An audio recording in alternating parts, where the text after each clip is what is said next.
Federal government orders school heads to dismiss students involved in kidnapping. Oyo residents commend Governor Makinde for surveillance aircraft.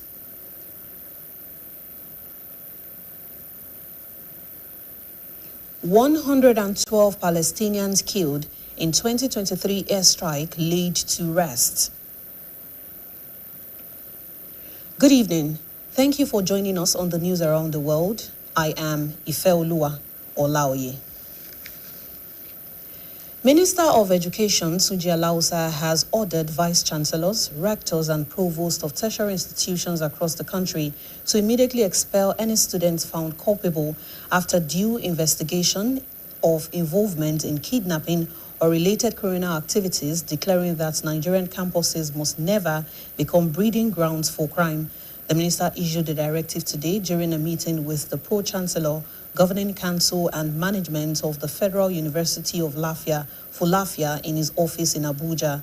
Beyond the dismissal order, the minister instructed heads of universities, polytechnics and colleges of education to establish robust internal intelligence system and strengthen collaboration with the Department of State Services, DSS, and other security agencies to forestall criminal activities on and around campuses. He stressed that while Nigerian tertiary institutions remain largely safe, recent isolated incidents involving students outside campuses demand stronger intelligence gathering and coordinated security measures. To further strengthen campus security, he announced that TETFund 2027 intervention program would support security infrastructure projects in tertiary institutions, including perimeter fencing and other critical security facilities. He urged institutions to submit requests early for consideration. Troops of the Joint Task Force Northeast Operation Hardin Kai, OPHK, have arrested 4 suspected Boko Haram Islamic State West Africa, ISWAP province collaborators in separate intelligence-led operations in Yobe and Borno State. The acting military information officer, headquarters, Joint Task Force Northeast, Operation Hardin Kai, Captain Mohammed Goni, disclosed this in a statement issued today. According to the statement, troops of the 159 Battalion under Sector 2 arrested 2 suspected terrorist collaborators during a cordon and search operation in Gaydam, Yobe State, following credible intelligence.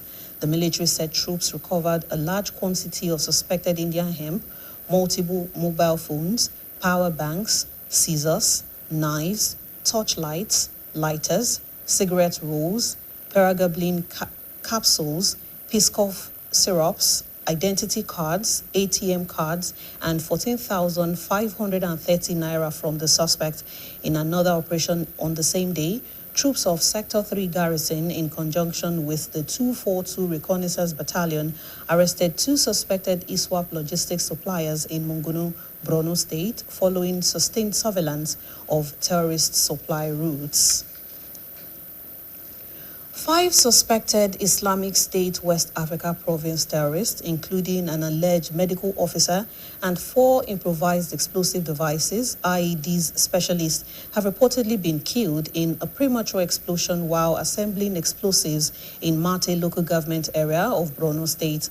Intelligence sources, including security analyst Zagazola Makama, confirmed today that the incident occurred in Mainadaya village, located between Sabon-Tumbu and Jubilaram, about 29 kilometers east of Mungunu local government area of the state. According to the sources, the explosion killed Usman Dan Fulani, described as an ISWAP medical officer, alongside 2 foreign Arab IED technicians and 2 ISWAP bomb-making experts. The sources said the incident occurred while the terrorists were allegedly preparing improvised explosive devices for deployment, suggesting the group was planning further attacks along key military supply routes in the Sector 1 area of Operation Hardin Kai. Security analysts believe the loss of experienced bomb makers is a significant setback to ISWAP's IED network and could temporarily weaken the group's capability to carry out roadside bomb attacks in the Mante-Mungunu axis.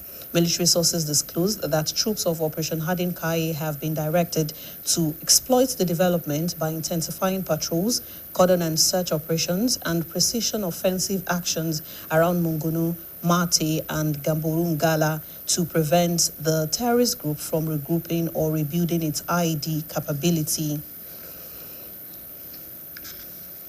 The recurring killings in parts of Benue and Kaduna State have continued to generate concern among security experts and Nigerians, with renewed calls for a people-centered security strategy and improved intelligence gathering to curb violent attacks. The experts called on governments, security agencies, and citizens to work in synergy to restore public confidence and ensure lasting peace in affected communities.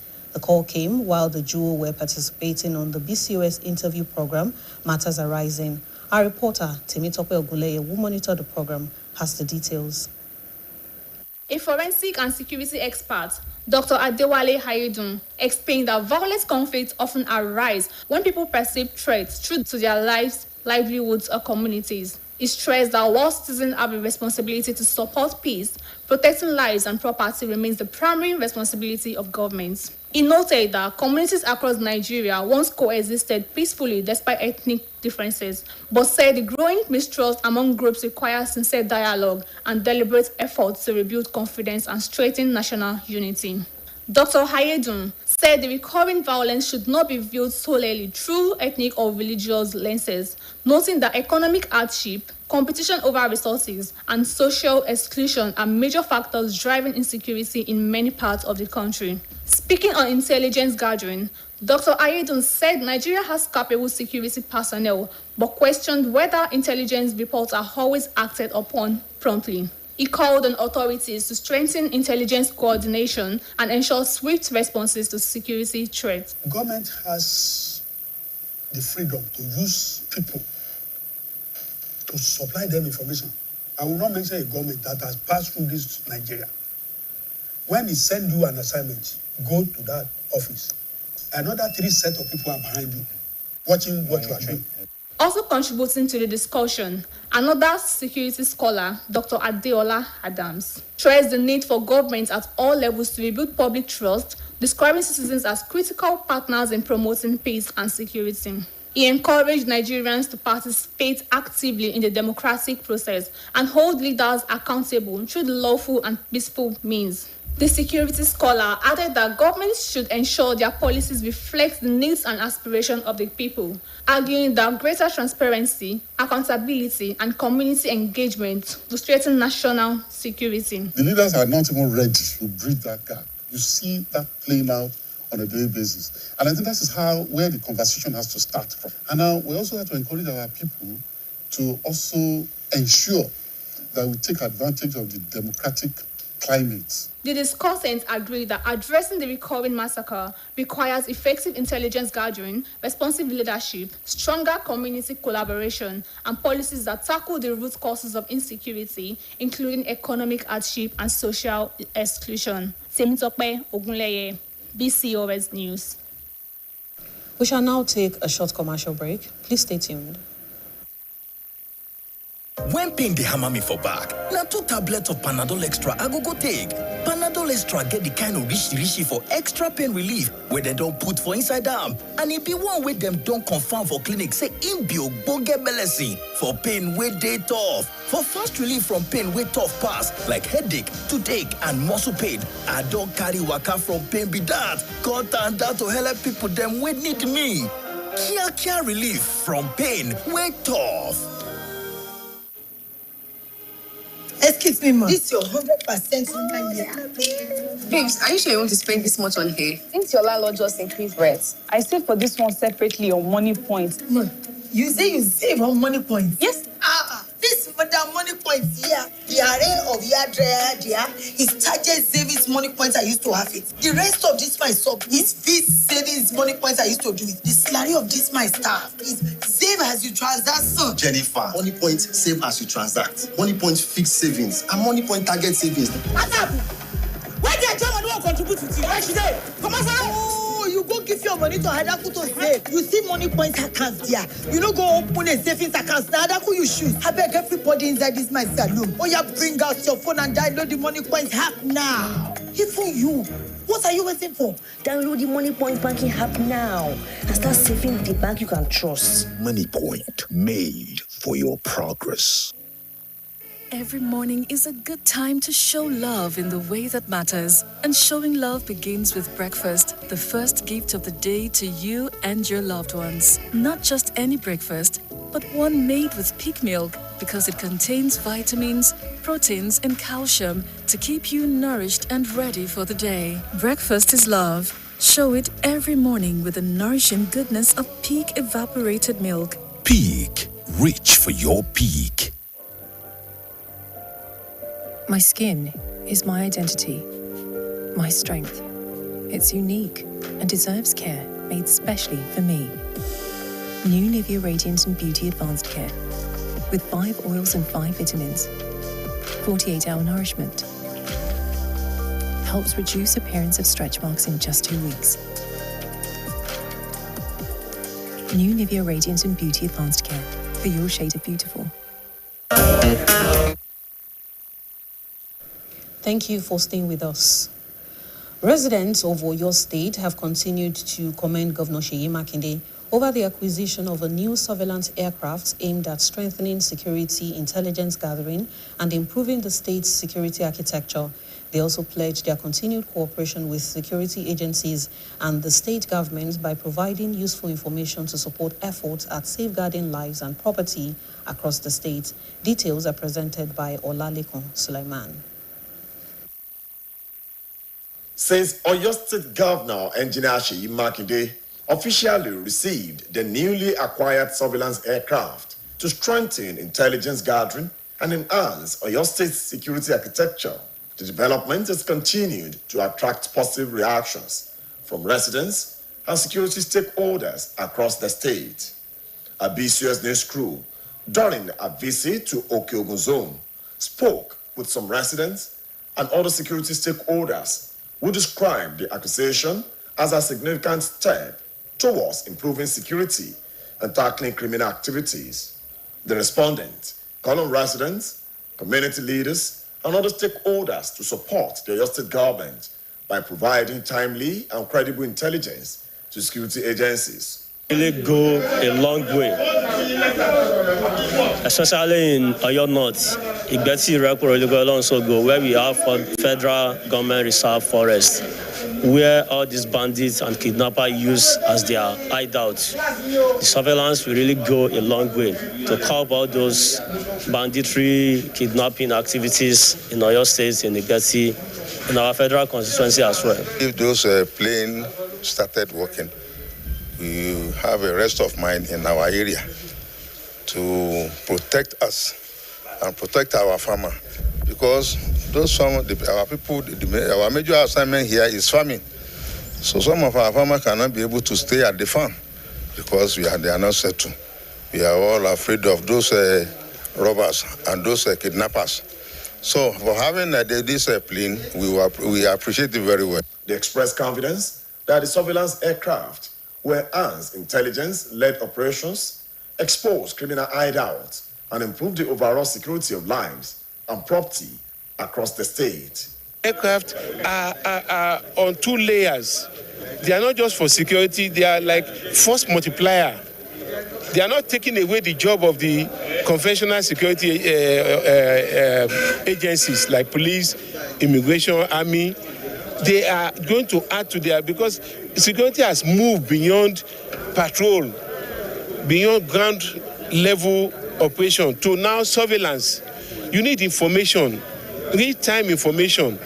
This aircraft will provide that, and they can act on the information provided from the sky. We, the people of Olorun local government, we are pleading to the governor to concentrate his effort in this area, because if we look at it critically, we discover that this reserved area that we're thinking about, it's caught, let me say, the people of Okeogun, most especially Igbeti, Kishi, Igbo, Oriri, the area that this abduction of a thing happened the last time. Me as Fulani that I'm living in Oyo State, I'm very, very happy, and we really, really appreciate the governor. We are very happy with it because the insecurity concerns everybody, especially when anytime they say Fulani, Bandi, we are not happy. Even if I wake up, the thing is paining me. So when the governor give us assistance to the security, we are very happy and we really appreciate. And we pray may Almighty God keep blessing him. For many security stakeholders, the arrival of the aircraft answers a long-standing question about how Oyo State intends to address the security challenges associated with its expansive forest and borders with neighboring states. Olalekan Sulaiman, BCOS News. Various traders, artisans, and community groups in Oyo State have pledged to work with the gubernatorial candidate of the Allied People's Movement, APM, Honorable Bimbo Adekombi, ahead of the 2027 governorship election. They made the pledge during separate interactive sessions held with him at the APM office, Onirike, Ibadan. Staff reporter Adebayo Abdurrafil was there to bring the details. The groups operating under the umbrella of Oyo State Amalgamation of Traders and Artisans, OSATA, included the Binokonu Traders Association, Boluyo Traders Association, Fulani communities from different zones of the state, the Association of Livestock Dealers, Oyo State Cattle Dealers Association, and other affiliated bodies. During the interactive meeting with the APM governorship candidate in Oyo State, Honorable Bimbo Adekombi, the representatives of the groups expressed their readiness to mobilize support for the party at different levels. They commended the administration of Governor Seyi Makinde for the prompt and regular payment of workers' salaries, noting that the policy has improved the purchasing power of civil servants and positively impacted commercial activities across markets in the state. The traders and artisans, however, appealed for greater recognition from government through improved engagement and the establishment of accessible revolving loan and credit schemes to strengthen their businesses and expand economic opportunities. People have been asking that they want to know him, they want to interact with him. So that's the basis why we organize this kind of meeting. So they'll be able to see the governor that is coming. So it won't be a strange person to them. The purpose why we organize this meeting is just for them to have a face-to-face interactions with the incoming governor, Bimbo Adekombi. Similarly, members of the Arewa Community Traders Association led by Alhaji Mohammed Bashir also met with Honorable Adekombi and discussed issues relating to trade, economic development, and inclusive governance. Let us reject violence, hate speeches, intimidations, and every action capable of disrupting the peace of our dear state. May this divine guidance continue to inspire our leaders and every citizen of Oyo State. Amen. Responding, the APM governorship candidate, Honorable Bimbo Adekombi, appreciated the confidence reposed in him by the various groups and assured them that if elected, his administration will introduce policies aimed at promoting the welfare and economic prosperity of traders, artisans, and other business owners. Honorable Adekombi, who noted that his mother was a trader, said he understood the challenges confronting market operators and pledged not to betray the trust placed in him. He also commended the infrastructure development of the current administration, particularly the construction of link roads across the state, describing them as investments that will ease governance and facilitate economic growth. He added that his administration will build on existing achievements while introducing an expanded support system for the growth of small and medium-scale enterprises. My mom was a market woman at Bodija Market, so it's just like and my people, we had a family missing, so that's the relationship. I was brought up in Bodija Market, so this is what I've known. These are people I've known, but it came to show solidarity and then to bring some of the expectations they have of the government 3.0 to us so that we can speak together in a convivial family atmosphere, and that's what happened. The interactive session provided an opportunity for traders, artisans, and community leaders to present their expectations to the APM governorship candidate as political consultations continue ahead of the next electoral cycle. Adebayo Abdurrafil, BCOS News. As political activities gradually gather momentum ahead of the 2027 general elections, A newly formed coalition of eminent Nigerians known as the G100 is seeking to unite opposition political forces behind a single presidential candidate. While the coalition says the initiative is aimed at strengthening Nigeria's democracy and preventing a fragmented opposition, some political observers have questioned its feasibility, describing the move as unrealistic in the country's political landscape. Staff reporter Adebayo Abdurrafi has the details. A new political pressure group, the G100 Coalition, has entered Nigeria's political space with a call for opposition unity ahead of the 2027 general elections. The coalition, comprising eminent Nigerians including Salihu Lukman, Nnena Ukeje, Akilu Ndabawa, Ayokunle Fagbemi, and Anthony Kila, among others, says its primary objective is to facilitate the emergence of a single consensus presidential candidate capable of presenting a formidable challenge in the next presidential election. In an open letter entitled The Doctrine of a Necessary Democratic Opposition, the group argued that Nigeria's current political system rewards patronage over public service and therefore requires a stronger and more coordinated democratic opposition.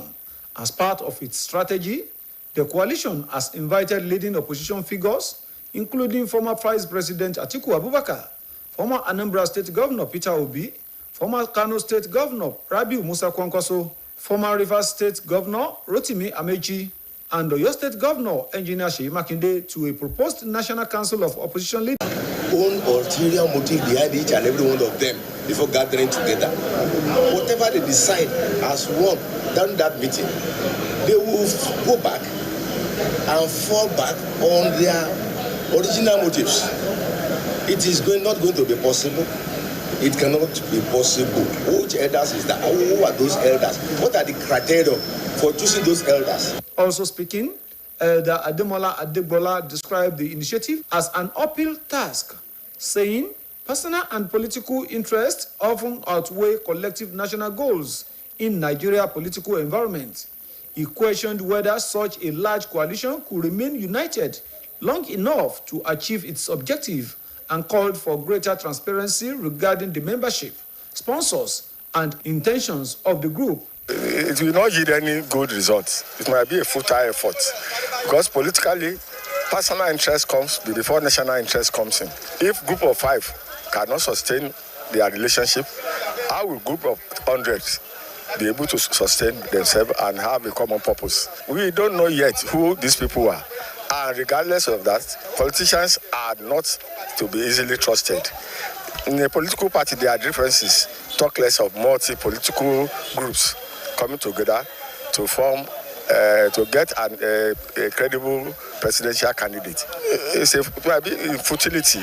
I'm not seeing it yield any good result. The latest initiative follows an earlier opposition summit held in Ibadan on April 25, 2026, under the theme that we may work together for a united opposition to sustain our democracy. At the meeting, opposition leaders resolved to work towards presenting a single consensus presidential candidate for the 2027 elections, expressed concerns over the electoral process, and reaffirmed their commitment to safeguarding Nigeria's multi-party democracy through institutional reforms. Although the G100 coalition believes a united opposition is essential for a competitive and inclusive democratic process in 2027, analysts say its success will depend on its ability to overcome entrenched political rivalries, build trust among opposition leaders, and persuade them to subordinate personal ambitions to a common national objective. Adebayo Abdurrafi, BCOS News. We shall now take a short commercial break. Please stay with us.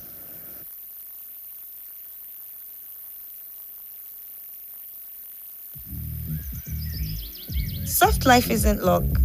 It's a recipe. The right ingredients, the right balance, and everything just works. That's what soft life truly is.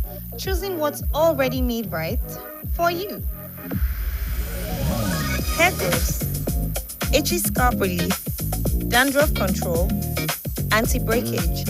Every jar made to give your hair exactly what it needs. No stress, no guessing. Just soft, easy hair every day. So yes, be a chef. And when you get it right, it's effortless.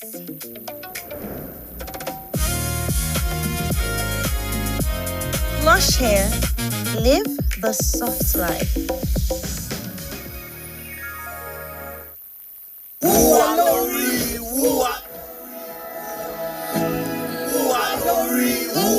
Oúnjẹ ti délẹ̀ o.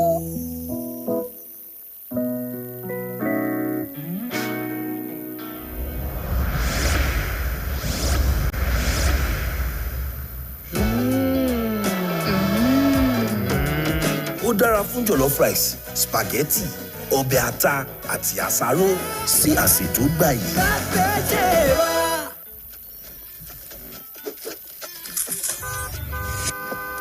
Alert! Opportunities can just pulled in. What is new? Wonderful. How about now? Ah, see these jokers. So you want hide better thing from your uncle? New Pure Bliss Gold, now in 3 delicious flavors for your delightful indulgence. Pure Bliss Gold, no they have. Alright everyone, no put your ears, make we talk. Time don't reach to rearrange the sounds to give una small wisdom.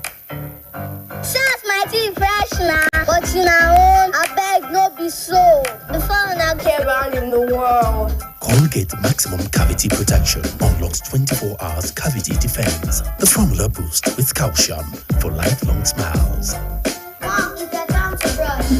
No more cover mouth. Because Colgate, that's what do ya got with your smile. Colgate for 24 hours maximum cavity protection.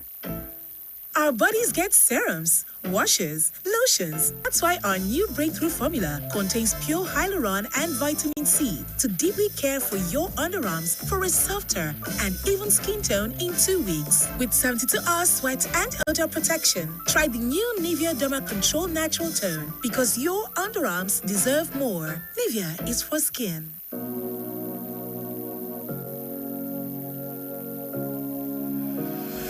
Better go, but it wait for me.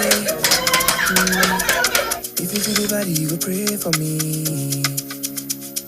I'm not gonna move our body dangerously. You didn't make my heart go, body and soul. I do they go, I do they go.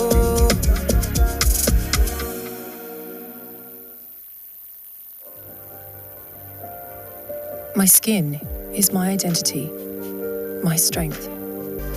With 5 oils and 5 vitamins, 48-hour nourishment. They say breakfast for them is never just a meal. It's a peak breakfast. Creamy, nourishing, as the ideal to keep them nourished and ready for each day. Peak. Reach for your peak.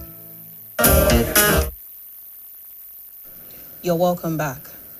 Baptist family, royal ambassadors and community leaders celebrate Onkwetu of Ijeru Kingdom, His Royal Majesty Oba Sunday Oladapo Oyediran at Ojaoba Baptist Church, Ogbomoso on Sunday as the new grand patron of the royal ambassadors of the church. BCOS correspondent in Ogbomoso, Aderemi Akomu, was in the church during the 2026 Royal Ambassadors Week. His report is presented by Bimbo Akombi. The atmosphere was agog with praises and parades at Ojaoba Baptist Church, Ogbomoso, following the appointment of the Onkwetu of Ijeru Kingdom, His Royal Majesty Oba Sunday Oyediran Oladapo Lagbami of Shekun III, as the Grand Patron of Ogunyale Lafemihan Chapter Royal Ambassadors of the Church.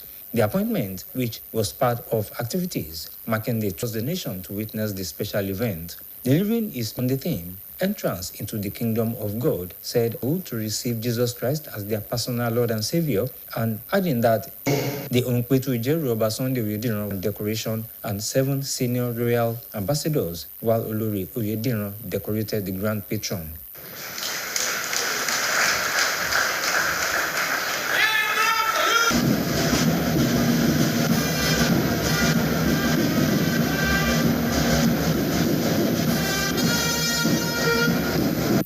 his acceptance speech, Obayodun, who said the program returned glory and adoration to the Most High and appreciated the church and ambassadors of the church. Glory and adoration to him, for he alone is worthy. I am deeply humbled and sincerely grateful to the leadership and members of the Royal Ambassadors of Ojaja Baptist Church for finding me worthy to be invested as the grand patron of this noble organization. The monarch also performed his first assignment by presenting a plaque to the RA chairman of the church, Mr. Olaide Olawi.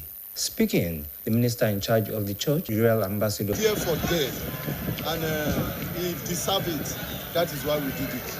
The RA chairman of the church, Mr. Olaide Olawi, stressed that the royal father was appointed as the grand patron of RA of the church to mark the 2026 RA week, adding that the appointment was based on commitment and contributions of the monarch towards progress and development of the church and the RA in particular.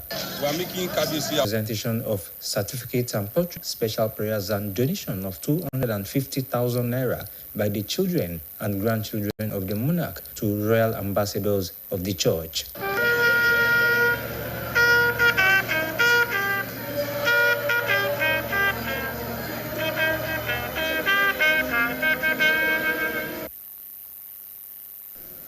Over now to Sports Desk. Good evening and welcome. I am Victor Pone, here to take you around the ever-exciting world of sports. We start with the news that thousands of people gathered on the streets of Milan earlier on today for the funeral of legendary defender Franco Baresi. The 66-year-old died last week after a period of ill health. Regarded as one of the greatest defenders to play the game, Baresi captained Milan for 15 seasons, making 719 appearances and scoring 33 goals. The centre-back won 18 trophies with the Rossoneri, 6 Serie A titles, 3 Champions Leagues, 4 Italian Super Cups, 3 UEFA Super Cups, and 2 Club World Cups. He was capped 81 times by Italy and was part of the loss to Brazil. Baresi was made honorary president of Milan in 2020, and his number 6 shirt was retired when he finished his playing career. The funeral service was held at Sant Abrogio, Basilica, and club greats including Paolo Maldini, Marco van Basten, Clarence Seedorf, Roberto Baggio, and Alessandro Costacuta were in attendance. The current AC Milan squad is in Australia on a pre-season tour, but some first-team players not involved did attend, including USA forward Christian Pulisic. AC Milan will pay tribute to their former captain ahead of their friendly match against Inter Milan on Wednesday. We continue with the story that FIFA's Chief of Global Football Development, Arsene Wenger, says scrapping the plan to have private investment in FIFA competitions was absolutely necessary and beyond question. FIFA President Gianni Infantino planned to create a commercial subsidiary to run its main events, including its World Cups, with external investors able to buy stakes. Infantino had offered FIFA's 211 member associations $40 million each if they backed the proposal. But after days of criticism, including UEFA's 55 nations threatening to boycott all FIFA tournaments, Infantino was forced to withdraw the plan.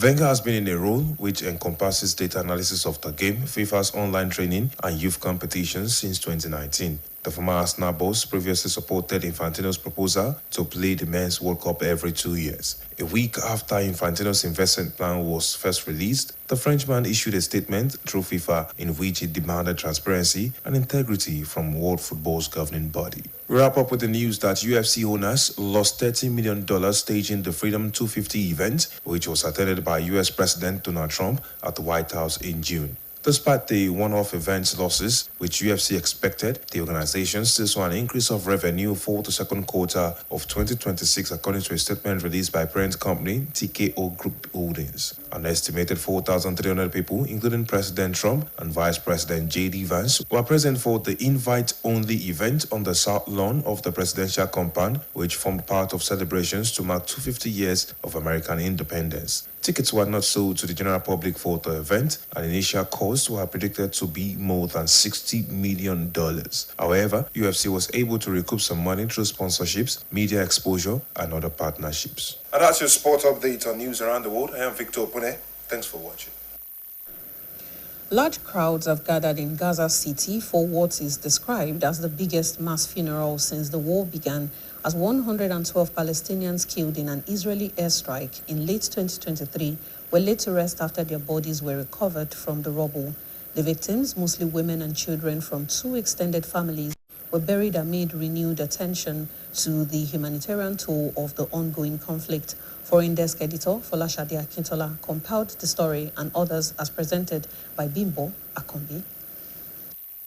Belonging to members of two extended families have only recently been recovered from under the rubble in a 2-week-long operation. Dramatic footage showed the remains lined up in rows, each victim covered with a Palestinian flag and some with a photo of the dead before relatives carried them away. The funeral is said to be the biggest of its kind to have taken place in Gaza. 40 children, 38 women and 7 people with disabilities were listed among the dead from the Abu Shalia and Asaina families, who are one clan. They were killed when a residential block in the Sabra neighborhood of Gaza City was attacked by Israel on 22nd November 2023. It was a day of heavy bombardment, 6 weeks after the 7th October Hamas-led assault on southern Israel, which led to 1,200 people being killed and 251 being taken hostage. Since the start of the war, at least 73,377 people have been killed in Gaza, according to the Hamas-run Health Ministry, whose figures are considered reliable by the United Nations. In the meantime, 4 people have been killed by a soldier in Russian-annexed Crimea in an apparently random gun rampage. The Moscow-installed regional governor Mikhail Razvohaev said the gunman opened fire on his fellow soldiers, killing one and wounding another.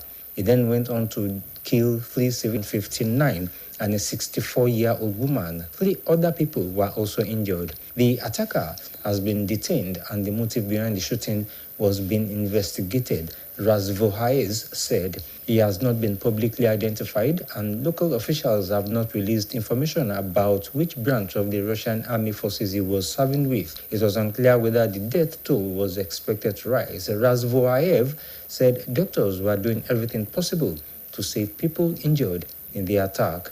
Finally, more than 170 migrants have been rescued after the boat they were using to cross the channel caught fire on Tuesday morning, as the UK government said all will be returned to France. The boat was attempted to cross to the UK when its engine caught fire, according to the French Maritime Prefecture of the Channel and North Sea. It had originally reported 157 migrants were rescued, but has since revised that figure up to 173. All have been taken to Boulogne-sur-Mer in France, and there are no reports of injuries. Border Security Minister Anatoly said the incident shows the dangers of these illegal crossings and the ruthless gangs behind them. French authorities said the boat left France on Monday night. Overnight, 5 people on board the vessel required a rescue. The remaining people on board refused the assistance offered by the French patrol boats, the French Maritime Prefecture said. Bimbo Akombi, BCOS News.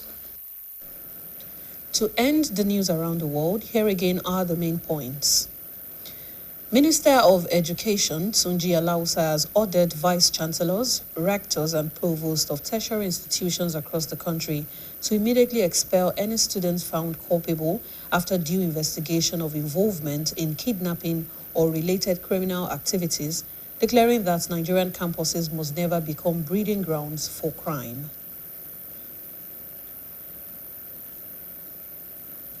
Residents of Oyo State have continued to commend Governor Seyi Makinde over the acquisition of a new surveillance aircraft aimed at strengthening security intelligence gathering and improving the state's security architecture.